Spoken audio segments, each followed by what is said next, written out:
So this will be our lecture 1 of week 6 and today I'll be discussing the rent agreement. अब उसमें rent agreement में मैं 3 बातें जो हैं, जो मेन हमारे सब टॉपिक्स होंगे।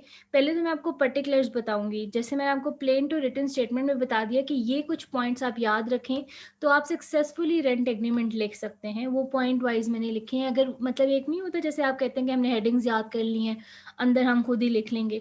तो ये मेन हेडिंग्स समझ लें या मेन पॉइंट समझ लें जिनको आपने खुद इलैबोरेट करना है, और जब आप उसको इलैबोरेट कर लेंगे सक्सेसफुली तो आपका रेंट एग्रीमेंट क्या होगा, तैयार हो जाएगा।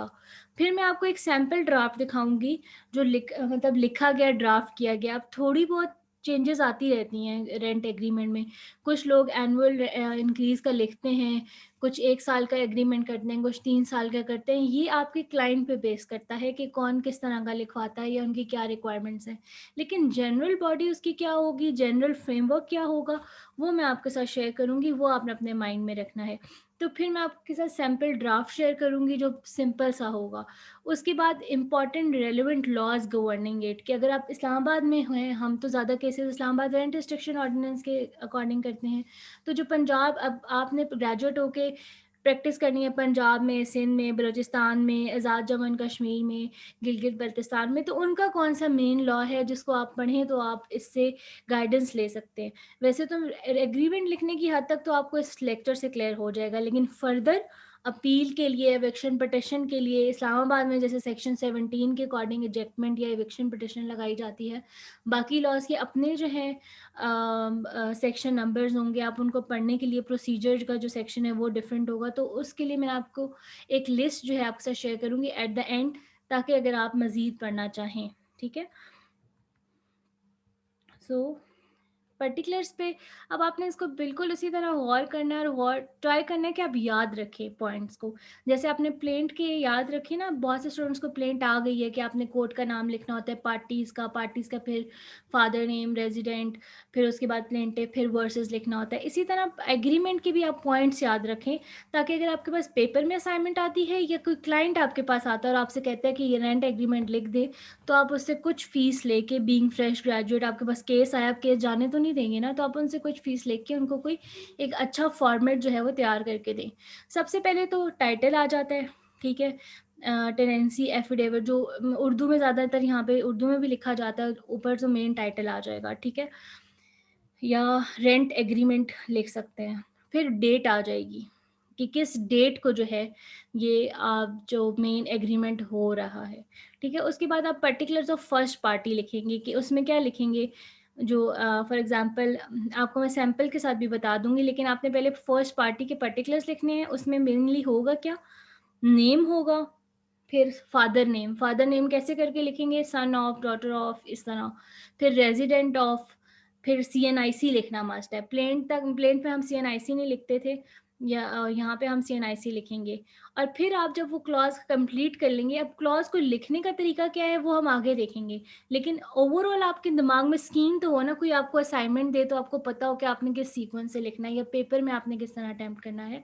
तो फिर क्या होगा, पार्टी 1 आपने उसका नाम लिख दिया, फादर का नाम लिख दिया, एड्रेस लिख दिया, सीएनआईसी लिख दिया, और फिर आगे ब्रैकेट में आप लिखेंगे it is referred as party 1, या उर्दू में लिखेंगे अव्वल या दोम जो है। फरी फरी क्या अव्वल फरी क्या अव्वल फरी क्या अव्वल जी, ओके। मैम फरी क्या अव्वल। हाँ, फरीके अव्वल और फरीके दोम, या ज़्यादा हो तो फरीके सोम, वो बाकी एग्रीमेंट्स में होता है, ठीक है। फिर आप नेक्स्ट पैरा स्टार्ट करेंगे, जिसमें आप लिखेंगे, मेनली आपने स्टार्ट करना है, उसके बाद आपने कंडीशंस लिखनी है। वो जो पैरा होगा उसमें मेन जो बात आपने लिख देनी है वो क्या करनी है, कि जो पार्टी 1 है फॉर एग्जांपल, वो ओनर है, वो लैंडलॉर्ड है, और पार्टी 2 टेनेंट है। तो इसके बाद आपने उनके पर्टिकुलर्स लिख दिए, बता दिया इसकी लैंडलॉर्ड पार्टी 1 है, जिधर जिधर एग्रीमेंट में पार्टी 1 की बात आएगी या पार्टी 2 की बात आएगी वो टेनेंट होगा। फिर आपने मेनली अब स्टार्ट कर देना है। तो स्टार्ट करने से पहले हम लिखते हैं ना, पहले एक लाइन लिखते हैं कि फॉर एग्जांपल हमने किसी चीज़ के एसेंशियल फीचर्स भी लिखने होते हैं, तो कहते हैं दीज आर एज फॉलोड, आगे हम ना कॉलन या सेमी कॉलन या इस तरह डाल देते हैं। तो इस तरह आपने एक क्लॉज लिखना है जिसमें आप बताएंगे कि फलाना बंदा है, ओनर, उसकी ओनरशिप है, और जो टर्म्स एंड कंडीशंस हैं वो एज़ फॉलोड हैं, या following terms and condition will be followed, इस तरह से आप लिखेंगे। उसके बाद आपने टर्म्स एंड कंडीशन लिखनी है। टर्म्स एंड कंडीशन भी आप एक सीक्वेंस से लिखना स्टार्ट करें, तो मेन जो चीज़ें आपको पता होनी चाहिए कि आपने ये चीज़ें कवर करनी है, ताकि कल को आपका क्लाइंट, कि अगर आप खुद कोई रेंट एग्रीमेंट कर रहे हैं तो आप खुद को प्रोटेक्ट कर सके, अगर कोई नुकसान पहुँचाता है आपको लैंडलॉर्ड, या आपको वक़्त से पहले जगह खाली करने के लिए कहता है, ठीक है? सबसे पहले आप लिखेंगे total amount of rented premises. Rented premises से मुराद कि वो घर, उसकी वो अमाउंट नहीं जो उसने बेच के होगी। फॉर एग्जांपल एक घर F10 में है, उसकी 7 करोड़, एक कनाल का तो 7 करोड़ उसकी कीमत है, ये नहीं, जिस पे आप रेंट ले रहे हैं। यहाँ पे अगर 2 लाख है, 1 लाख है, 25,000 है, तो वो आप लिखेंगे कि इस पे हमारा जो है वो एग्रीमेंट हुआ। उसके बाद आप लिखेंगे साथ ही कि जो इसके अंदर फिक्सचर्स वगैरह जो है उधर ऑलरेडी अगर फर्निश्ड है, नॉन फर्निश्ड है, या कोई और चीज़ें लगी हुई हैं, तो वेदर वो इसके अंदर इंक्लूड हैं या नहीं, ठीक है? या उनका अलग से चार्जेस होंगे। फॉर एग्ज़ाम्पल अगर उन्होंने एक पोर्शन दिया है और उनका जो मीटर है गैस का या बिजली का एक जैसा है, तो उसमें वो कंडीशंस लिख सकते हैं ना कि बाकी फिक्सचर्स तो ठीक है, लेकिन इसका अलहदा से बिल होगा। फिर आप लिखेंगे डेट ऑफ एनफोर्समेंट का क्लॉज़, ये अलग-अलग पॉइंट्स होंगे, ताकि क्लियर कट कंडीशंस पता चलती रहें कि इस दिन से हमारा ये एग्रीमेंट जो है वो शुरू हुआ है।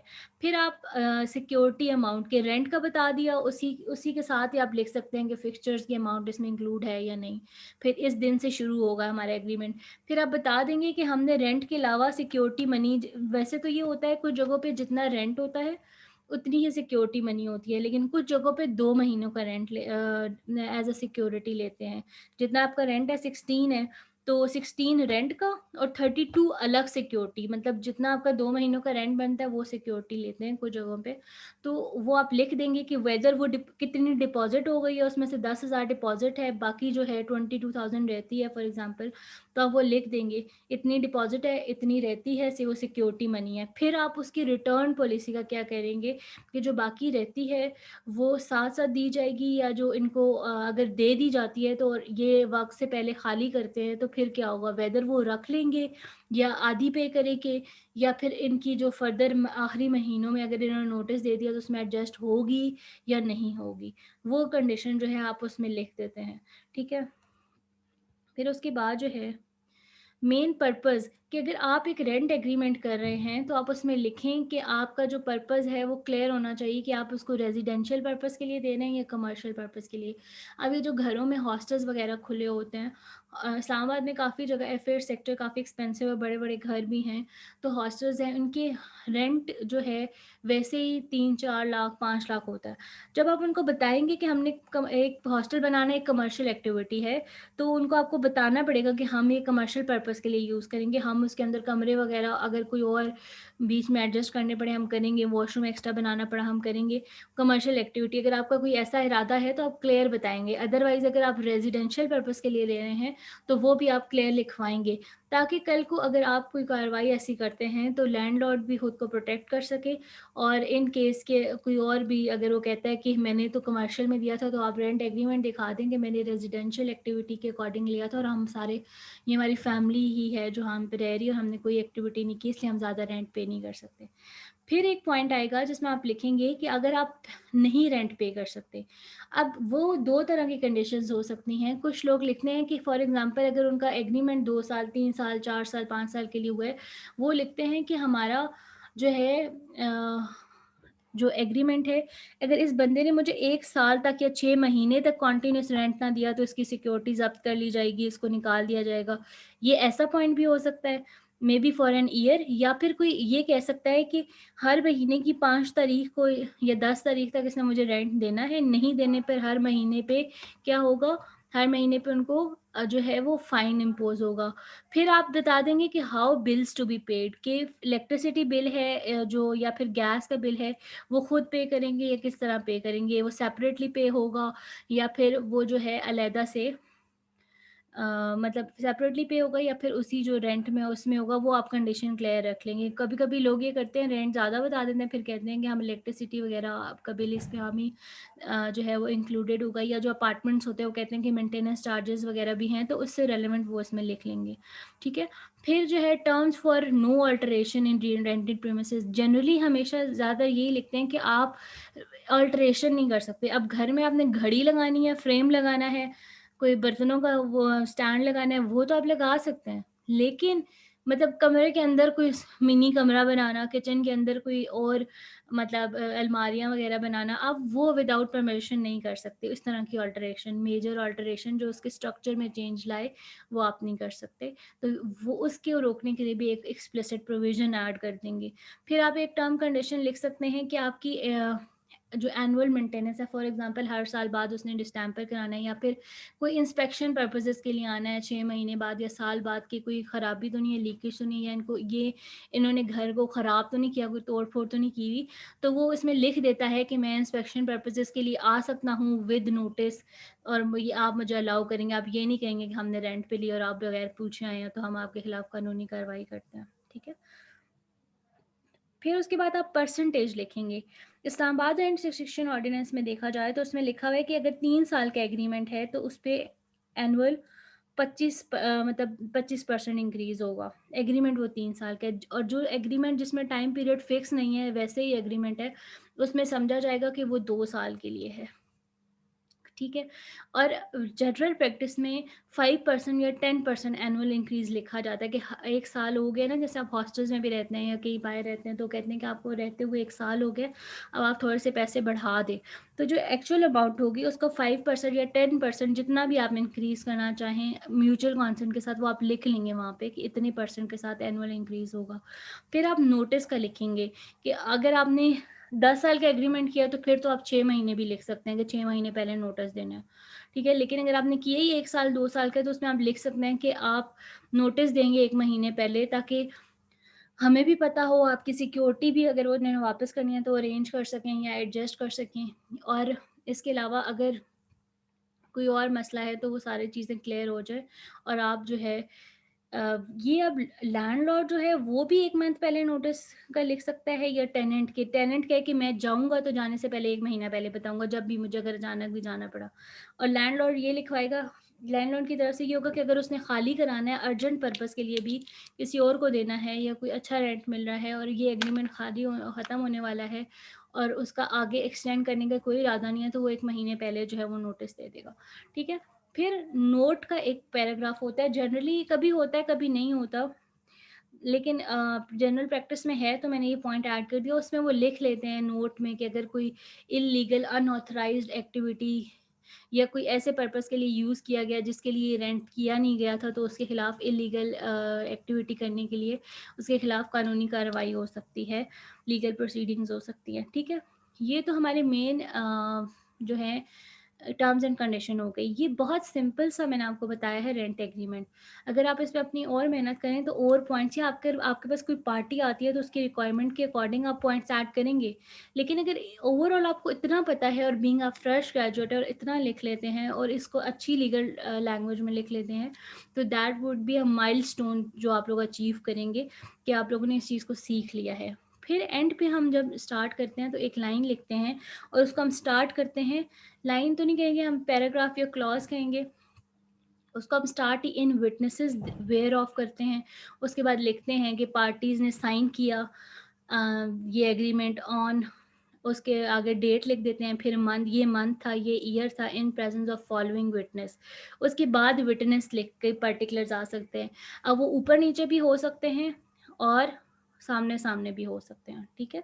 उस और उसके उससे पहले जो है वो पार्टीज़ के साइन होंगे, ठीक है। कि एक तरफ आप लिखेंगे लैंडलॉर्ड, एक तरफ आप लिखेंगे टेनेंट, फिर उनका नाम और सीएनआईसी उनसे साइन कराएंगे। फिर उसके नीचे एक तरफ आप लिख लें विटनेस 1 और उसके आगे लिख लें विटनेस 2, उसके नीचे सिग्नेचर, उसके नीचे नाम, उसके नीचे सीएनआईसी। तो ये प्रोसीजर जो है वो फॉलो होगा। ये ओवरऑल स्केलेटन है जिसकी बेसिस पे आप रेंट एग्रीमेंट करते हैं और आपको इसकी बेसिस पे असाइनमेंट भी दी जाएगी। फॉर योर कन्वीनियंस मैं आप लोगों को एग्जाम्पल और रेलिवेंट लॉज भी इसके बाद दिखाती हूँ। अब ये एक एग्रीमेंट है, rent agreement, sample draft title आपको सामने नज़र आ रहा होगा। यहाँ पे मैंने लिखा, अब आप सारी चीज़ें वो रिकॉल करें जो मैंने आपको बताई हैं, जैसे कि दिस रेंट एग्रीमेंट। अब उसको लिखना कैसे है, वो लीगल लैंग्वेज पे गौर करें, और वो पॉइंट्स जो आपको मैंने ईजी मतलब आपकी ईज़ के लिए मैंने आपको बताया कि आप इजीली अंडरस्टैंड कर सकें, वो भी आप रिकॉल करते रहें बगैर पिछली स्लाइड देखे। तो क्या है कि अब स्टार्ट कैसे किया है, this rent agreement is made at Islamabad on, मैंने आपको बताया था टाइटल, उसके बाद डेट बहुत इंपॉर्टेंट है। तो इन्होंने लिख लिया कि ये एग्रीमेंट इस्लामाबाद में बना और इस डेट को बना बिटवीन मिस्टर जमाल मलिक, नाम आ गया, उसका फिर फादर नाम आ गया मिस्टर अब्दुल करीम, और फिर उसका रेजिडेंट आ गया और CNIC नंबर। फिर उन्होंने आगे लिख दिया hereinafter refer to as first party, और साथ लिख लिया फर्स्ट पार्टी तो है लेकिन ये लैंडलॉर्ड होगा, ये इसका ऑनरशिप होगी, ठीक है। विच एक्सप्रेशन शेल मीन, और अगर वो मर जाता है तो उसके हेयर्स, सक्सेसर्स, असाइनीज, लीगल रिप्रेजेंटेटिव जो है वो उसको रिप्रेजेंट करेंगे ऑफ द वन पार्ट। और फिर बीच में एंड है, ठीक है, ये मिडिल में भी आ सकता है, साइड पे है। और उसके बाद दूसरी पार्टी जो है इसी तरह उसका नाम, son of, resident of, street number, ये सारा एड्रेस है उसका, CNIC नंबर, और उसके साथ लिख दिया hereinafter call the tenant second party which shall mean include his heir successor legal representative and assignees of the other part. अब फिर मैंने आपको बताया था एक ऐसा पैराग्राफ होगा जिसमें आप लिख लेंगे कि ये बंदा जो है वो उसका ओनर है, ठीक है। यहाँ पे लिख लिया whereas the landlord above named, दोबारा उसका नाम लिखने की ज़रूरत नहीं है, ऊपर बता दिया कि ये जो लैंडलॉर्ड हमने लिखा था अबव नेम्ड वो सोल एब्सोल्यूट ऑनर है। किसका ऑनर है, ये वाला जो अपार्टमेंट है इसका ओनर है, खुद वो इस जगह पे रह रहा है, खुद जो आपने उसका एड्रेस लिखा है ना वो वहाँ पे रह रहा है।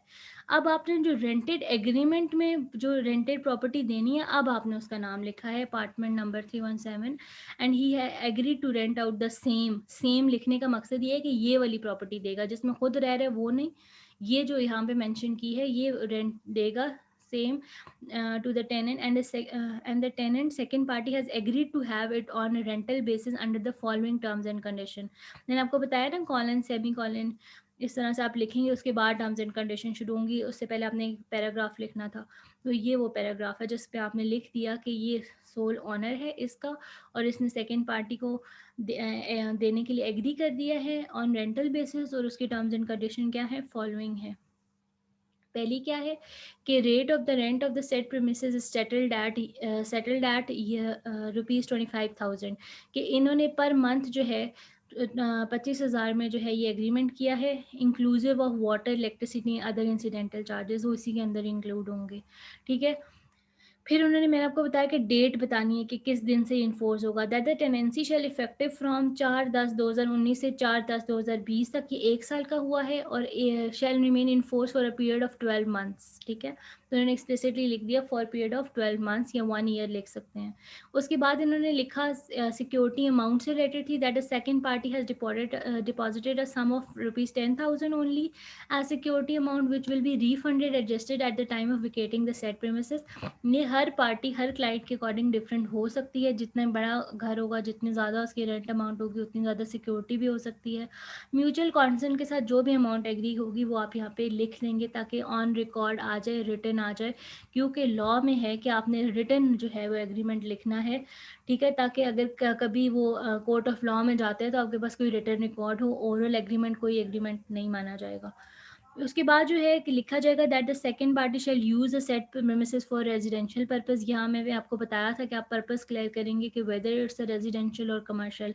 फिर आप लिखेंगे that the second party shall not sublet part with possession assign the same to any person, कि वो फर्दर उसको आगे, ये पॉइंट मैंने वहाँ पे नहीं लिखा क्योंकि बहुत से लोग ये रेंट एग्रीमेंट में लिखते नहीं है, लेकिन आप फर्दर कंडीशंस कुछ ऐड कर सकते हैं, उसमें से ये भी एक है कि ये फर्दर किसी को आगे रेंट नहीं करेगा, अगर करेगा तो उसको जो है फिर वो नुकसान उठाना पड़ेगा।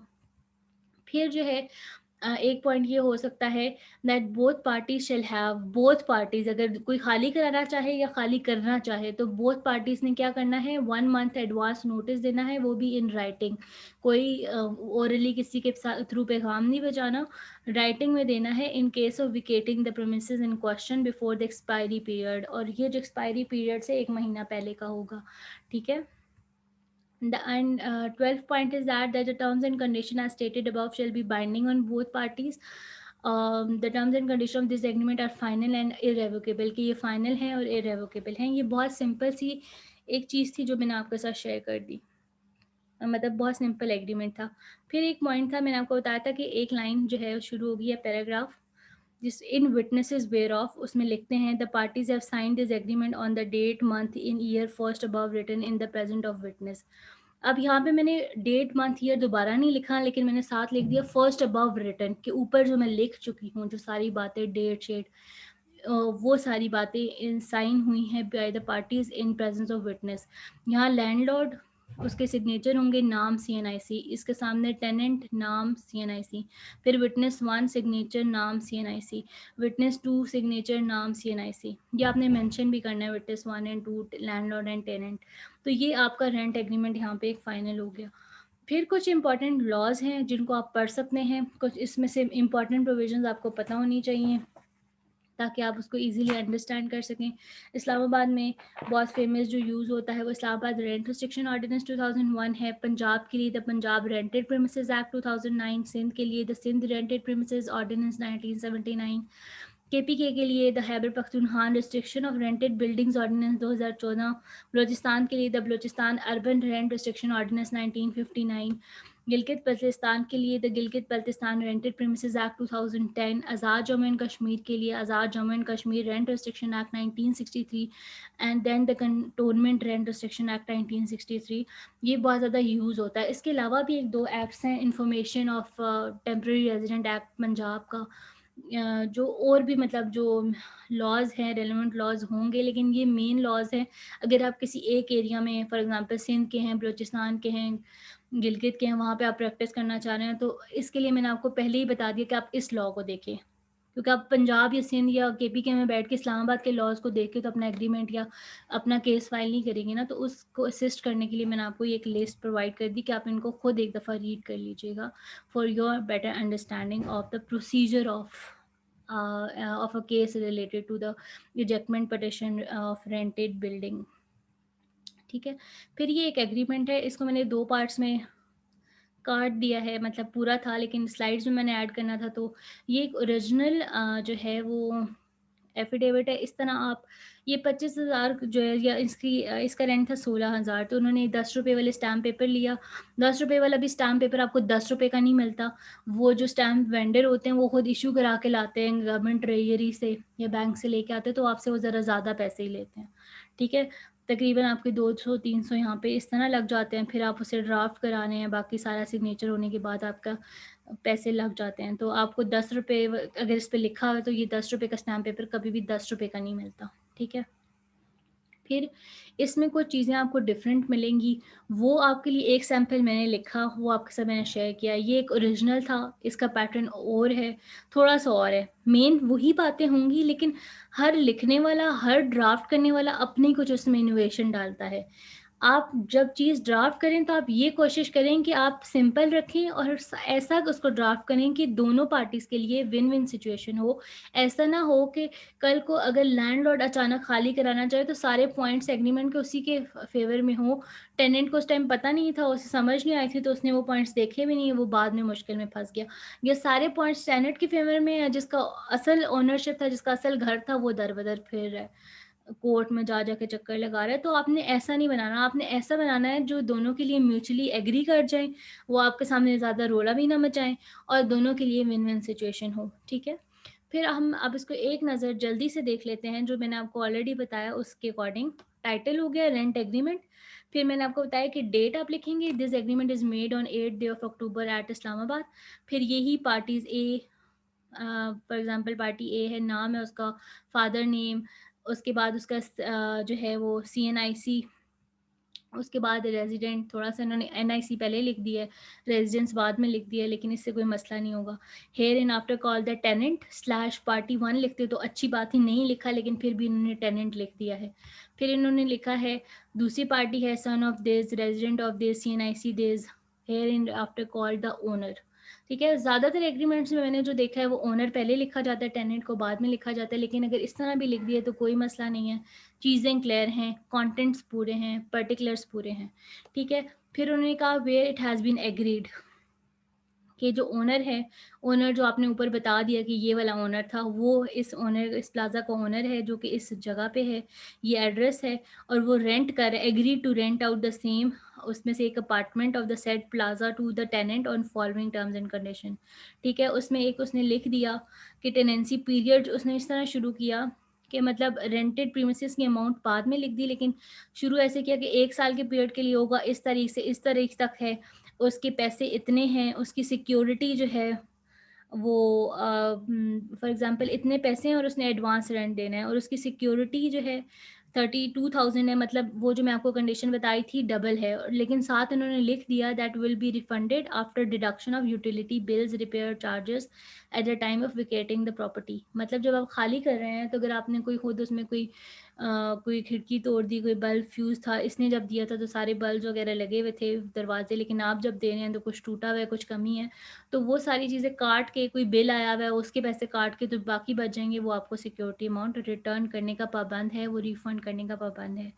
ठीक है? उसके बाद the tenant shall pay regularly all dues for consumption of gas, electricity, water and telephone charges. पिछले में हमने देखा था, उन्होंने कहा था कि उसी के अंदर इंक्लूड होंगे, लेकिन यहाँ पे उन्होंने लिख दिया है कि जो उसकी जो कंज़म्पशन करेगा gas, electricity, water, telephone charges के, वो जो है during the period of stay, जब तक वो इस सेट प्रीमिसेस में रहता है, वो खुद पे करेगा और उसकी एक फ़ोटोकॉपी बिल्स की वो ओनर को दे देगा। ठीक है? फिर उसका एक पॉइंट था, ये मुझे भी थोड़ा नज़र नहीं आ रहा, that the tenant shall use the said premises for his own residential purposes only and shall not sublet। आप ये देखेंगे लीगल लैंग्वेज ऑलमोस्ट सेम है, and shall not sublet it on portion thereof to anybody else throughout the tenure of this agreement, कि वो further इसको आगे नहीं करेगा, जो है आगे रेंट आउट नहीं करेगा। उसके बाद उन्होंने लिख लिया कि वो कोई टेनेंट कोई ऑल्टर या चेंज नहीं कर सकता उसके स्ट्रक्चरल फिक्चर्स में, छोटी मोटी कोई आपने वो कोई चीज़ लगानी है, कोई फ्रेम, कोई घड़ी वगैरह, वो तो उसमें आ जाए अलाउड होगी, लेकिन कोई स्ट्रक्चरल फिक्चर जो उसके मेन स्ट्रक्चर को अफेक्ट करे वो नहीं कर सकता। ठीक है? फिर उसके अलावा कि उसने एक्सप्लिसिटली लिख दिया कि वो टेलीफोन कनेक्शन लगवा सकता है। ठीक है? But after installation of phone the tenant will pay the bills of telephone himself, और उसके खिलाफ कोई एक्शन होता है ना बिल पे करने पे, तो वो खुद लायबल होगा। ठीक है? उसके बाद जो है अगर जो है उन्होंने लिख दिया कि if the tenant vacates the said premises before 6 months then security amount will be forfeited in favour of owner, कि अगर उसने 12 महीने या 1 साल का एग्रीमेंट किया था और वो उस 1 साल में से भी 6 महीने रहा है और 6 महीने पहले छोड़ के जा रहा है, तो उसकी जो सिक्योरिटी अमाउंट है उसको जो है फ़ोरफ़ीट कर ली जाएगी, मतलब वापस नहीं की जाएगी, ज़ब्त कर ली जाएगी। ठीक है? After first 6 months 1 month prior notice shall be served on either side, कि 6 महीने मतलब साल का था और अभी 6 महीने भी नहीं रहा, 4 महीने रहा है और उसने अब जाना है, तब तो उसकी सिक्योरिटी रख ली जाएगी। ठीक है? लेकिन 6 महीने हो गए हैं, आधा टाइम पीरियड हो गया है, उसके बाद वो 1 महीने का नोटिस दे दे कि हाँ, मेरी पोस्टिंग हो गई है या मेरी फैमिली को कोई मसला है, मैं यहाँ से जाना चाहता हूँ, फिर वो उसको सिक्योरिटी जो है वो जो है वो दे देगा, या इस तरह की कंडीशन आप ऐड कर सकते हो, जनरली की भी जाती हैं। यहाँ पे क्या है, after 4-6 months 1 month prior notice shall be served on either side in case the demise premises are vacated before expiry of agreement period। ठीक है? ये बात मैंने आपको समझा दी है। अब यहाँ पे इन्होंने लिखा है, पिछले में एनुअली इंक्रीज़ का नहीं लिखा हुआ था, लेकिन यहाँ पे लिखा हुआ है कि that the rent will be increased by 10% annually. Okay? जब भी ये साल पूरा होगा और अगर ये एग्रीमेंट एक्सटेंड करता है, एक्सटेंडेबल है, तो उसके अंदर 10% इंक्रीज होगा। ठीक है? That the rent will be paid by tenant 5th of each month, कि महीने की इस डेट तक जो है वो दे दिया जाएगा।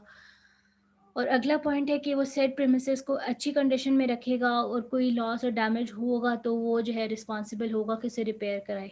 अब नोट में लिखें, जैसे मैंने आपको नोट में लिखा, जैसे ये सोसाइटीज़ होती हैं, ये बहरिया टाउन का एक रेंट एग्रीमेंट का सैम्पल था।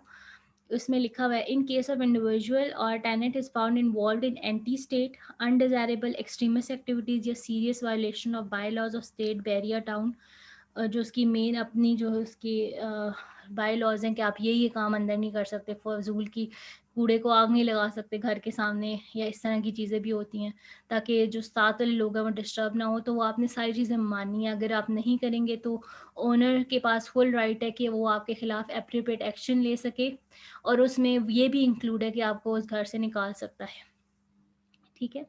और वो फिर अगला पॉइंट वो है कि जो मैंने आपको बताया था कि उसने पहले ही परमिशन ले ली कि वो किसी रीज़नेबल टाइम में, ठीक है? पहले नोटिस दे के टेनेंट को इंस्पेक्शन के लिए आ सकता है, अगर वो देखना चाहे कि क्या मसला असल मसला हो रहा है। फिर एक आखिरी पैराग्राफ होगा, इन विटनेसेस वेयर ऑफ, यहाँ पे भी वही है, और फिर लिख दिया उन्होंने, both parties have set and subscribe their respective hands to this deed. अब थोड़ी सी वर्डिंग डिफरेंट है, लेकिन बात सारी वही है। On the day mentioned above, कि वही डेट, डे, ईयर, मंथ जो कि ऊपर मेंशन कर दिया गया था, इन प्रेजेंस ऑफ फॉलोइंग विटनेस। यहाँ पे ये टेनेंट, उसका नाम, सिग्नेचर, फिर ओनर, इसके इधर इसके सिग्नेचर होने थे, उसका नाम, CNIC, फिर विटनेस 1, उसका नाम CNIC होगा, सिग्नेचर होंगे, विटनेस 2 नाम, CNIC और सिग्नेचर होंगे। ये एक फॉर्मल सा जो है हमारे पास ओवरऑल रेंट एग्रीमेंट का पैटर्न था, जो आपके साथ मैंने शेयर किया है। आई होप कि अगर आप इसको गौर से सुन रहे हैं या रिकॉर्डिंग दोबारा सुनेंगे, गौर से एक दफ़ा सुन लेंगे, तो आप फिर लाइफ पे जो है आपको दोबारा पर्टिकुलर्स या ये किसी से पूछने की ज़रूरत नहीं पड़ेगी कि रेंट एग्रीमेंट को शुरू कैसे करते हैं। फिर भी आपका कोई सवाल हो तो वो आप मुझसे पूछ सकते हैं, और फिर मैं उसको आंसर करूँगी। नहीं भी समझ आती दोबारा भी पूछ सकते हैं, अगर अभी नहीं पूछ रहे, बाद में आपको रिकॉर्डिंग सुन के कोई क्यूरी आपकी आती है, ठीक है?